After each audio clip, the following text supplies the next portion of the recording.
கோவை மக்களவை தொகுதி பற்றி ஒரு கருத்து கணிப்பு வெளியாகிருக்கு. சென்னையிலிருந்து வெளியிட்டிருக்கக்கூடியது அக்னி நியூஸ் அப்படிங்கிற நிறுவனம்.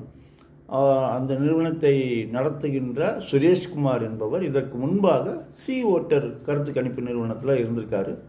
அவர்கள் வெளியிட்ட கருத்து கணிப்புப்படி கோவையில் முதலிடத்தை திமுக வேட்பாளர் திரு ராஜ்குமார், இரண்டாவது இடத்தில் திரு சிங்கை ராமச்சந்திரன் அதிமுக, மூன்றாவது இடத்துல பாஜக வேட்பாளர் திரு அண்ணாமலை அப்படின்னு சொல்லி அந்த கருத்து கணிப்பு சொல்லுது. கள நிலவரம் இங்கே அப்படி தான் இருக்குது.